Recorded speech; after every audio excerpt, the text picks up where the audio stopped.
오늘 하나님께서 주시는 말씀 보도록 하죠. 오늘 주시는 말씀은 사도행전, 신약성경 사도행전입니다. 7장 8절 한 절 말씀입니다. 지난 시간에 이어서 한 번 더 할례 언약을 살펴볼 텐데요. 7장 8절 말씀을 한 목소리로 같이 읽도록 하겠습니다.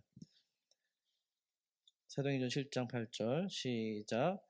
할례의 언약을 아브라함에게 주셨더니 그가 이삭을 낳아 여드레 만에 할례를 행하고 이삭이 야곱을, 야곱이 우리 12조상을 낳으니라. 아멘.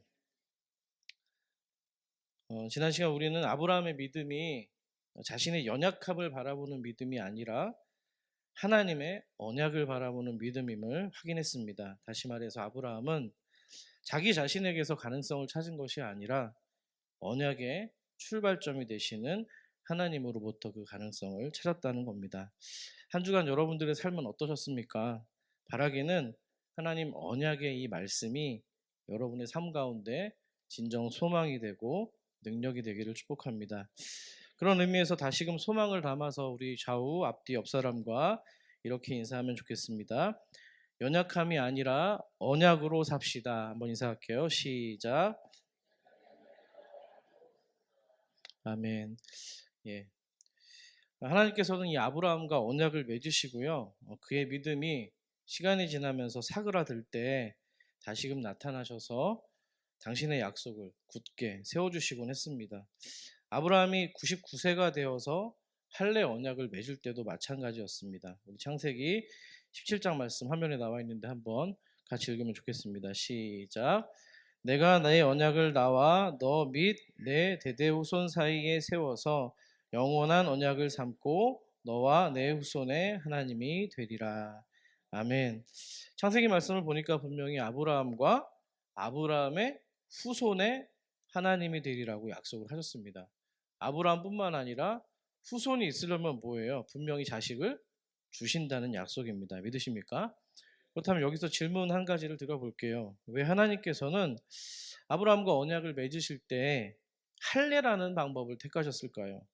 다른 언약의 방법도 많은데 왜 할례였을까요? 이 할례라는 말의 이 히브리어는요, 물이라고 합니다. 한번 따라해 볼까요? 물. 헬라어로는 페리토메라고 하는데요. 그 두 가지 뜻 모두가 다 주변을 잘라내다라는 의미를 가지고 있습니다.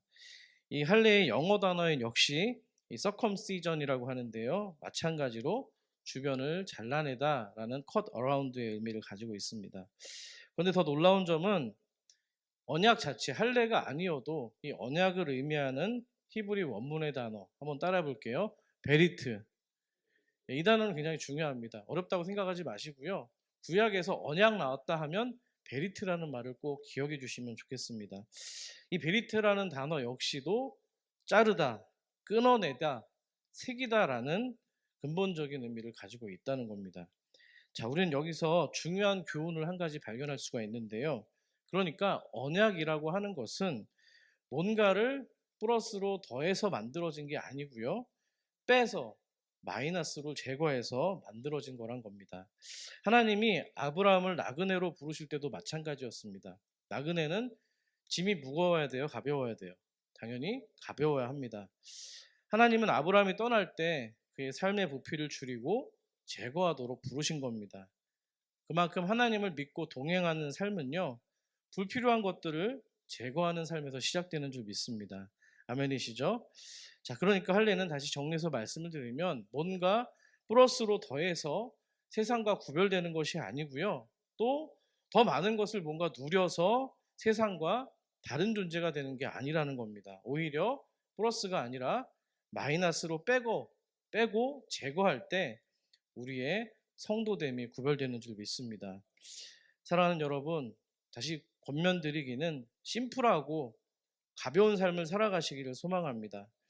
하나님 나라 백성으로 아브라함처럼 나그네 인생으로 살아가실 때 주변에 하나님과의 관계에서 방해되는 것들이 있다라면 그것이 탐욕이든 반복되는 나쁜 습관과 죄든 뭐든지 간에 주기적으로 정리하시며 사시는 은혜가 있기를 바랍니다. 제가 요즘 이사 준비 때문에 집에 있는 짐들을 좀 정리를 하고 있습니다. 왜 그렇게 붙잡고 있는 물건들이 많은지 모르겠습니다. 나중에 한번 입겠지. 나중에 한번 쓰겠지. 이러다가 몇 년이 지나도 그대로 냅뒀던 것들인데요. 못 버리고 있던 대부분의 이유는 항상 욕심과 미련이라는 단어로들 정리되는 것 같습니다. 신앙도 마찬가지입니다. 과감하게 끊어야 될 것을 끊어야 되고요. 멈춰야 될 것을 멈춰야 되는 줄 믿습니다. 다시 강조해서 말씀드립니다. 뭔가 하나님과의 관계를 방해하고 있는 복잡한 관계들이 있다면 그조차도 지혜롭게 정리하시기를 권면합니다. 그렇지 않으면 우리는 나그네로서의 삶을 살아갈 수 없기 때문입니다. 다시 강조해서 말씀드리기는 이 하나님의 언약은 주변을 잘라내는 것으로부터 시작되었음을 꼭 기억하십시오. 부디 바라기는 여러분의 삶 가운데서 불필요한 것을 제거하는 그 인생의 할례를 통해서 이 땅에 얽매이지 않는 삶을 살아가기를 축원합니다. 아울러 이 할례는요, 몸에 새기는 언약이라는 특징을 가지고 있습니다. 기억해야 될 대목이죠. 가시적으로 몸에 흔적으로 흉터를 남기는 겁니다. 이 남성의 성기의 표피를 잘라내는 의식이 바로 할례였는데요. 자, 그냥 입에서 머물다가 사라지는 언약이 아니고요. 그냥 머리에 남아서 기억에 의존해야 되는 그 언약이 아니고요. 아예 눈에 보이도록 새기는 겁니다. 자, 눈에 보이게 새기는 언약의 방식이 대략 두 가지 방식이 있죠. 하나는 우리가 일상생활 가운데에서 계약이라는 걸 할 때 어떻게 합니까? 어떤 계약의 내용이든지 간에 계약서라고 하는 이 종이에다가 두 사람의 서명을 받는 겁니다. 근데 여러분, 종이에 적은 계약서는 어떤 문제가 있을까요? 평소에 잘 들여다보세요? 안 들여다보세요? 잘 들여다보지 않는다는 겁니다. 아마도 계약이 종료되는 만료일이 가까워져서야 그제서야 한번 꺼내보는 건데요. 우리가 전세 집을 계약할 때도 마찬가지입니다. 보통 만료가 될 때쯤 돼서 계약서를 다시 찾아보기 때문입니다. 그래서 하나님께서는 다른 방식의 계약을 원한 겁니다. 그게 바로 할례라는 방법이에요. 왜냐하면 할례는 남성들만 그냥 여러분들이 상상을 하셔도 언제나 바라볼 수 있는 계약이기 때문입니다. 목욕을 할 때도 그렇고요. 우리가 화장실을 갈 때도 그렇고요. 단 하루도, 아니 단 몇 시간조차도 보지 않으면 안 되는 그런 언약이라는 겁니다. 남성분들은 다 이해를 하시죠? 무슨 얘기인지요? 예, 웃으시는데 참지 않으셔도 괜찮습니다. 자, 더구나 이 할례는요, 원상복구가 되지 않는 언약입니다. 한번 따라 볼까요? 원상복구가 되지 않는 언약. 자, 뭔가 플러스로 더해서 세운 언약이라면 그걸 제거해 버리면 되는데 잘라냈기 때문에 있었던 게 없어진 것이기 때문에 복구가 되지 않는다는 거예요. 그 말은 계약 이전으로 돌아갈 수 없다는 것을 내포하고 있습니다. 자, 그 말은 좀 더 신앙적인 관점에서 확대 해석을 해본다면 아브라함의 인생이 과거 우상이 득식을 하던 그 하란 땅으로 돌아가는 인생이 될 수 없다는 겁니다. 믿으십니까? 아브라함은 할례한 자신의 몸을 바라보면서 이렇게 생각했을 겁니다. 그래, 나는 하나님의 사람이야. 제가 어디를 바라보진 않을게요. 하나님이 나와 언약을 맺으셨지, 나를 인정해 주셨고 하나님은 나를 복이 되게 해주셨어. 비록 지금 내 모습은 이렇지만 99에 지금 자식도 없지만 하나님께서 나를 복이라고 하셨으니까 복을 받는 수준 정도가 아니라 나를 통해서 세상이 복을 받는 통로가 된다고 약속하셨잖아. 그렇기 때문에 내가 믿음으로 하나님의 복이 되었듯이 나는 어떤 일이 일어나도 거룩한 하나님의 백성이야. 아마도 이렇게 생각들을 되새기면서 그 할례한 자신의 몸을 보고 기억을 했을 겁니다. 자, 아울러서 이 할례는 타인이 아닌 내 스스로 바라보고 내가 확인하는 언약이라는 겁니다. 그래서 내 몸에 가장 은밀한 곳에 그 언약이 새겨진 거예요, 여러분. 이렇게 다른 사람 걸 이렇게 보려고 하는 게 아니라 자기 자신의 것을 바라보면서 새기는 거예요. 다른 사람 보고 확인하라고 하는 언약이 아니고요. 나 자신이 그 말씀하신 약속을 되새기라고 확인하기 위해서 새겨진 언약이라는 겁니다. 그 말은 할례가 다른 사람이 나를 보는 기준이 아니고요. 약속에 비추어서 내가 나를 바라보는 기준이 된다는 겁니다. 다시 말해서 겉으로 드러난 외모나 이런 것을 통해서 구별된 것이 아니라 우리는 존재로서, 삶으로서 그의 영혼으로서 구별되는 언약이 바로 할례 언약인 줄 믿습니다. 그러니까 할례는 하나님의 언약, 하나님과의 이 언약이 다른 사람들의 시선이나 평가에 의존하는 것이 아님을 보여줍니다. 내가 그리스도인이라는 그 사실이 공공장소나 대중들 앞에서 먼저 확인되는 것이 아니라 내 눈앞에서 지금 당장 나의 판단을 통해서 가장 먼저 확인돼야 되는 이야기입니다. 자, 여러분, 괜히 우리가 다른 사람의 시선을 의식하기 시작하면 내 신앙이 굉장히 과장되기도 하고 자기도 모르게 왜곡되기 쉬운 법입니다. 신앙은 본질상 자신의 내면의 고백이기 때문입니다. 그래서 나 자신 앞에서 또 하나님 말씀 앞에서 부끄러움이 없어야 됩니다. 결국 우리의 신앙이라는 거는요, 사람이 많은 광장에서 타인을 의식하는 것으로 시작을 해서 나 스스로 혼자 있는 골방으로 들어가는 게 아니라요, 반대입니다. 내 내면에서 시작된 그 신앙의 고백이 점점 더 밖을 향해서 지경을 넓혀서 열방까지 가야 되는 것, 그것이 바로 할례 정신인 줄 믿습니다. 만약 이것이 순서가 뒤바뀌게 되면요, 주님께서 가장 싫어하시는 우리들의 신앙이 외식하는 신앙, 위선적인 신앙, 가식적인 신앙이 될 수 있기 때문입니다. 여러분, 몸에 새긴 그 언약을 통해서 삶 가운데로 확장되어야 되고요, 그 삶이 가져다주는 여러 사람들과의 관계로 확장이 돼야 되고요, 그 관계를 통해서 하나님 나라를 이루어가는 사역에까지 확장되는 것, 그것이 바로 할례가 보여주는 정신입니다. 간절히 바라기는 여러분의 신앙이 여러분을 감찰하시는 하나님 앞에 코람데오라고 하죠. 그리고 여러분 자신 앞에 부끄럽지 않은 신앙이 되기를 아울러 축복합니다. 그런데 지금까지 이 모든 이야기들보다 정말 더 중요한 한 가지 이유가 할례에 더 남아 있습니다. 다시 한번 생각해 볼게요. 아브라함이 갈대아 우르에서 처음 하나님께 언약을 받았습니다. 그리고 나그네가 되어서 가나안 땅에 왔죠. 근데 시간이 지나고 나이도 먹는데 이제는 언약 자체가 이루어질 수 없는 현실적인 상황을 마주합니다. 그런데도 하나님은 당신의 언약이 이루어질 거라고 말씀합니다. 지금 땅도 없고 자식도 없는데 이제는 아예 그럴 능력조차 사라졌는데 하나님은 될 거라 명령하시고요, 할례를 명하십니다. 지금 나이 99세 할아버지 아브라함에게 그렇게 말씀하시는 거예요. 그러니까 남자로서 아무 생식 능력이 없는 그 나이에 하나님은 할례를 명하고 다시 언약을 주는 겁니다.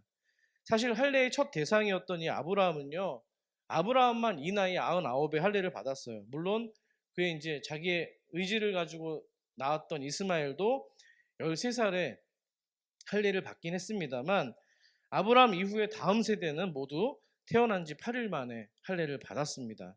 8이라는 숫자는 성경에서 부활과 새 질서를 상징하는 숫자인데요, 아브라함에게는 다른 의미가 있었던 거예요. 이 할례 언약이 사람의 가능성에서부터 출발한 게 아니라 인간의 불가능으로부터 시작되었기 때문에 반대로 그 얘기는 하나님의 가능성을 선포하고 있는 내용입니다. 믿으십니까? 아브라함의 생식 기능이 지금 죽음을 맞이한 거잖아요. 죽음을 맞이한 그 상황 가운데에서 생명의 부활이 오롯이 하나님의 의지와 하나님의 가능성에서 시작되었다는 겁니다. 그래서 여러분, 아까 8이라는 숫자가 부활과 새 질서라고 말씀을 드렸잖아요. 죽음 가운데서, 아브라함의 죽음 가운데에서 하나님의 생명이 시작되는 줄 믿습니다. 99세가 된 이 아브라함이 이 할례를 받았을 때 또 그 이후의 삶 가운데서 무슨 생각을 하면서 살았을까요? 아까 초반에도 제가 길게 한번 말씀을 드렸지만 아마도 자신의 믿음이 가장 연약할 때 주어졌던 언약이 바로 할례 언약이었음을 그는 늘 기억을 했을 겁니다.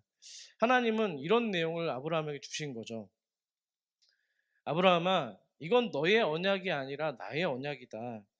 지금 이 언약은 죽어있는 몸 너로부터 시작되지 않았어. 이 언약은 너 아브라함이 어떤 존재인지가 중요한 언약이 아니고 너와 언약을 맺고 있는 내가 누구인지가 더 중요한 언약이란다.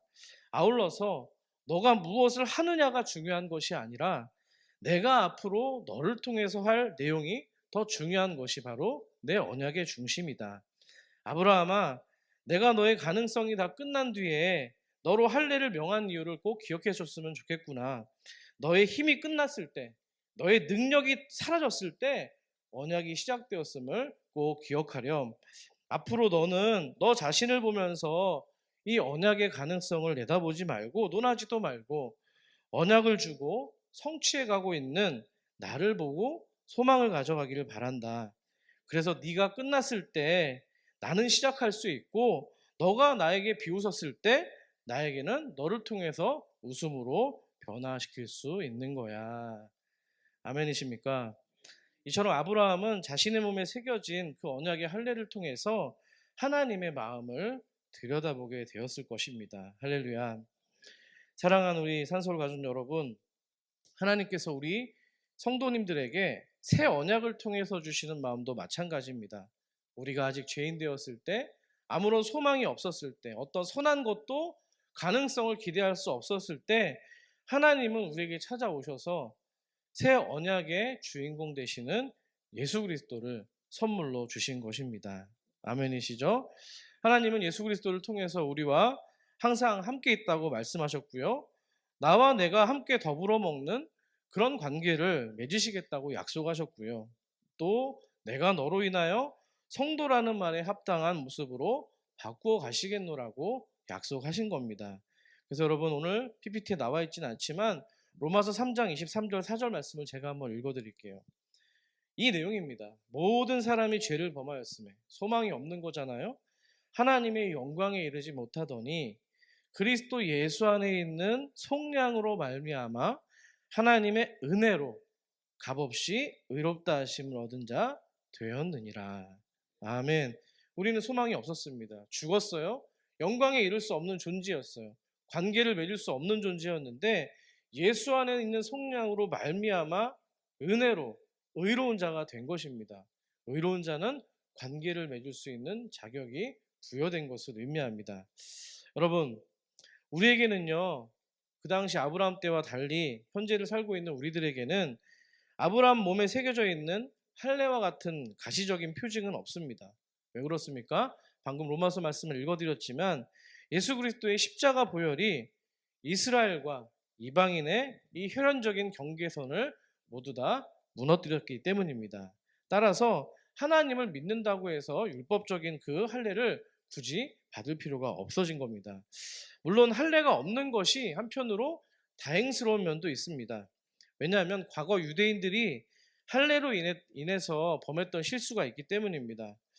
자, 앞서서 우리가 다뤘던 이 할례의 하나님의 마음에 좀 본질을 우리가 집중하기보다는요, 자신들만이 가진 하나의 특권처럼 할례를 생각한 겁니다. 그 특권 안에만 머물러 안주했다는 데 문제가 있었던 거예요. 여러분, 결혼한 부부가 혼인신고만 하면 온전한 결혼 생활이 보장됩니까? 그렇지 않습니다. 혼인신고서 하나만 믿고 서로 믿고 사랑하기를 게을리 한다면 그 결혼 생활 자체가 무너질 수 있기 때문입니다. 그런데 유대인들은 그 할례 하나만 믿고서 모든 것이 끝났다고 생각을 한 겁니다. 사실 결혼은 사랑의 마침이 아니라 이제 새로운 사랑이 시작되는 겁니다. 믿으십니까? 주례사를 하고 있는 것 같은데 갑자기. 할례도 마찬가지인 거예요. 그 징표가 하나님을 믿고 사랑하는 신앙의 끝이 아니라 시작이기 때문입니다. 근데 유대인들은 그 표시로 모든 사랑의 책무를 져버리고 말았다는 점에서 지금 할례의 본질을 굉장히 왜곡해 버렸다는 겁니다. 자, 더군다나 이 할례는 본래 아브라함을 온 민족에 복이 되게 하겠노라고 하신 하나님의 목적이 담긴 언약이었습니다. 그 말은 아브라함만 복을 주겠다는 얘기가 아니라 아브라함을 통해서 모든 사람과 모든 열방이 그 언약 안으로 초대하고자 하는 하나님의 깊은 뜻이 담겨 있었던 겁니다. 자, 그렇게 할례 언약을 주신 이유가 하나님의 자녀로서 복된 존재로서 구별된 삶을 살라고 주신 표징이었는데 유대인들은 그것을 구별이 아니라 뭘로 삼았던 거예요? 다른 사람을 차별하는 본인들만 받은 은혜로 오해해버렸다는 겁니다. 자, 가장 심각한 문제는 이런 할례 자체를 나중에는 하나의 인간적인 노력과 수단의 방편으로 주장하기에 이르렀다는 거예요. 가만히 생각을 해보세요. 순서를요. 사실 할례는 결과였지 원인이 아니었습니다. 하나님이 아브라함을 사랑하고 선택하신 데서 나온 결과물이었고요. 그가 할례를 행했기 때문에 뭔가 자격을 얻어서 하나님이 아브라함을 선택한 것이 아니었다는 겁니다. 자, 그런데 문제는 유대인들이 할례를 마치 구원의 선행 조건처럼 여겼다는 겁니다. 처음에는 은혜의 표시였는데 나중에는 시간이 지나면서 나의 열심이 되고요. 나의 의가 돼버려서 정반대의 결과를 가져왔다는 거예요. 이 언약에 관련해서는 아까도 제가 풀어서 말씀드린 것처럼 내가 언약에 관여한 게 없어요. 하나님의 모든 전적인 은혜였음에도 불구하고 시간이 지나면서 유대인들에게는 할례가 마치 나의 능력이 된 것처럼 여겨졌다는 겁니다. 사실 우리가 그리스도의 새 언약으로 인해 누리고 있는 이 구원조차도 그런 오류에 빠질 가능성이 높습니다. 비록 할례와 같은 가시적인 표징이 없더라도 그럴 수 있다는 거예요. 어떤 경우에 그럴까요? 우리가 조금만 주님을 위해서 희생을 하거나 봉사를 하거나 뭔가 눈에 띄는 어떤 사역들을 했을 때, 아니면 좀 이전과는 내가 다른 모습으로 거룩한 삶의 흉내를 좀 내기라도 했을 때 우리는 종종 그 모습을 가지고서 나는 다른 사람들과는 뭔가 확연하게 다른 존재인 것처럼 착각할 때가 많다는 거예요. 사실 우리 스스로를 돌아보면은 우리의 믿음이라고 하는 것이 정말 겨자씨만한 믿음보다도 못한 것이 사실 아닙니까? 그런데 여러분, 만약에 할례와 같은 가시적이고 뭔가 영구적인 어떤 표식이 우리 몸에 새겨져 있었다고 한다면 저거 같았어도 굉장히 많이 교만해질 수 있는 아마 구실이 되었을 것 같습니다. 정말 간절히 바라기는 이 유대인의 실패를 교훈 삼아서 할례의 본질은 기억하시면서 또 그것이 우리의 자랑의 이유가 되지 않기를 소망합니다. 자, 그럼에도 불구하고 이번에는 할례와 같은 표징이 없기 때문에 우리가 잃어버리게 되는 것 또한 적지 않다는 것을 말씀드리고 싶습니다. 자, 유대인들은요, 매일같이 그렇게 그 언약을 되새기고 확인할 수 있는 신체의 근거가 있었습니다. 근데 우리들에게는 지금 그럴 수 있는 최소한의 장치가 없어졌다는 거예요. 자, 실제로 우리 신앙 안에는요, 할례와 같은 가시적이고 뭔가 영구적인 언약의 징표가 없습니다. 그 말은 뭘 의미하냐면, 좀 반대로 뒤집어 생각해 본다면 우리가 하나님과 또 하나님이 주신 말씀과 언약을 생각하지 않으려고 마음을 먹는다면 충분히 일주일, 한 달, 아니 1년 365일조차도 하나님과 말씀에 대해서 깊이 생각하지 않을 수 있을 만큼 우리는 악하다는 거예요. 그런 생각을 충분히 할 수 있다는 겁니다. 신앙의 이 가시적인 외적인 표징이 사라졌기 때문에 그것이 내 삶의 구체적인 어떤 자리 안에 삶의 자리 가운데 자리 잡지 않으면 우리는 그 구별된 정체성마저도 잃어버릴 수 있다는 거예요. 자, 여러분, 하나님의 이 언약의 파트너가 된다는 이야기는요, 내 모든 노력과 책임이 사라진다는 것을 의미하는 게 아닙니다. 그 언약을 지키기 위해서 견뎌야 되고요, 지켜야 되고요, 싸워야 되고요. 그것이 바로 성도가 가진 믿음의 경주인 줄 믿습니다. 은혜로 구원받았다는 것이요, 우리의 싸움이 끝났다는 것을 의미하지는 않습니다. 아니, 싸움이 끝난 게 아니고요, 싸움의 방향이 바뀐 겁니다. 믿으십니까? 한번 따라해 볼게요. 성도는 싸움의 방향이 바뀌었습니다. 예, 끝난 게 아니라 싸움의 방향이 바뀐 거예요. 어떤 방향이요? 내 의지와 내 능력을 키우기 위한 방향이 아니고요, 하나님을 의지하고 하나님의 능력을 힘입기 위한 방향으로 방향이 바꾸는 싸움이었다는 겁니다. 여러분, 구원은 싸움이 끝난 게 아니라 새로운 싸움이 시작된 것을 잊지 않으시기를 소망합니다.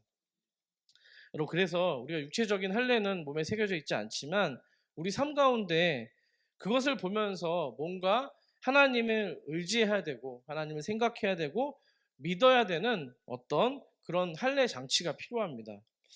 아마도 바쁘고 분주한 일상 가운데서 점점 더 하나님을 잊어버리기 쉽고 그로 인해서 우리의 정체성도 희미해질 때가 많은데요. 여러분도 지금 하고 계신 것들입니다.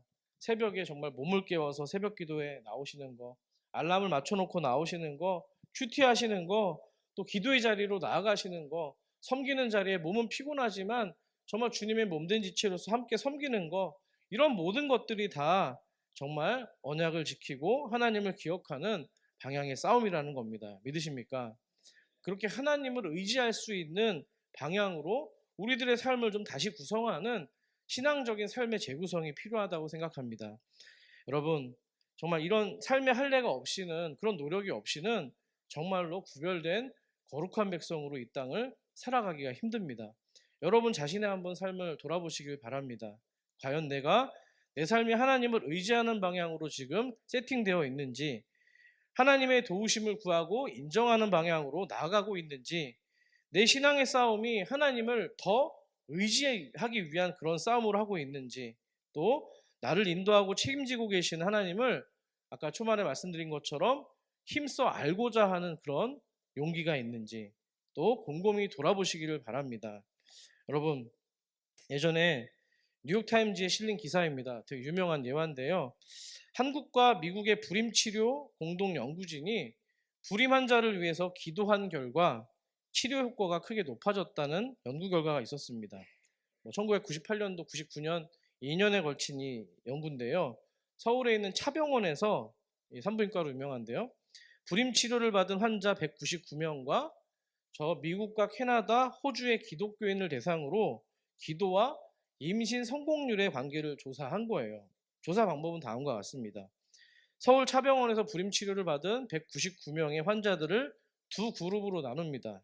그리고 한 그룹은 미국, 캐나다, 호주에 있는 크리스천들에게 그 환자를 위해서 사진을 보내서요, 임신을 위해서 기도하도록 부탁을 했고요.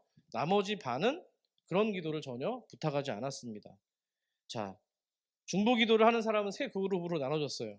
한 부류는 직접 환자들을 기도하는 그룹, 다른 그룹은 기도자들을 위해 기도하는 그룹, 나머지 한 그룹은 두 그룹을 위해서 모두 기도하는 그룹으로 나눴는데요. 결과는 너무 뻔합니다. 기도 받은 불임치료 여성들이 임신 성공률이 기도 받지 못한 사람들보다 정확히 2배나 높은 기록으로 나타났다는 거예요. 제가 이런 예화를 지금 왜 드리냐면, 그리스도인들에게는요, 이런 일이 대단할 것이 없는 당연한, 너무 빈번하게 일어나는 기사가 돼야 된다는 거예요. 바라기는 이런 이야기들에 대해서 여러분 관망하시면서 늘 남의 얘기로서 이 경청하는 청중으로 그치지 마시고요. 여러분 자신이, 여러분의 믿음이 정말 이런 일들을 날마 기도로서, 경건생활로서 경험하시는 증인이 되기를 소망합니다. 그렇게 복음의 증인으로 여러분이 살아내실 때 하나님의 역사하심이 나타날 줄 믿습니다. 때문에 그러기 위해서는 여러분의 삶을 초반에 말씀드린 것처럼 잘라내야 됩니다.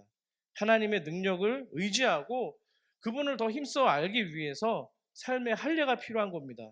여러분, 기도와 말씀의 능력을 정말 누릴 수 있는 구체적인 시간과 구체적인 공간을 구별하시기를 바랍니다.